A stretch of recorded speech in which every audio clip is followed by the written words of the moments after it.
So, hi guys! Welcome back na naman sa panibagong video natin. And for today's video is dinesign na natin ng konti yung garden natin.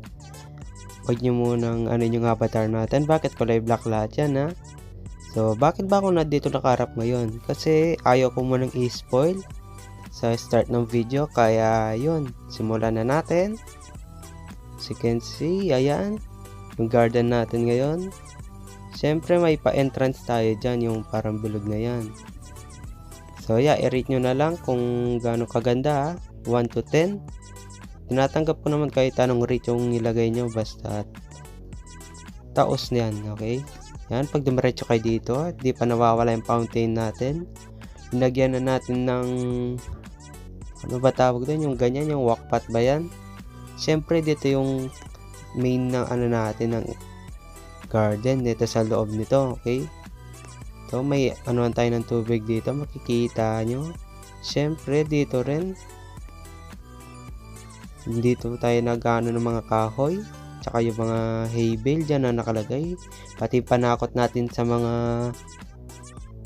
ibon na umano sa halaman natin. And eto, makikita nyo, meron tayong mini cottage dito, okay? At pag pumasok kayo, kita nyo meron na nagka-camp na 2 tao dito. I-data sign pa natin yan. Gusto ko pa sana lagyan ng TV eh. Kaso naubusan tayo ng space sa paglalagay ng mga gamit. So yon, paglabas naman natin, dito yung tapunan ng mga basura syempre, para maging malinis. Nandyan din yung pala para pag napuno na yung basura, tinatambo na natin. At syempre yung di mawawala yung well natin. Yan yung pinaka-favorite ko na ano eh. At syempre, eto na yung camp area natin. Di naman magiging campsite kung walang campfire, di ba? Yun yung pinaka-importante doon. Tsaka kita nyo, may pasunog na konti, di ba?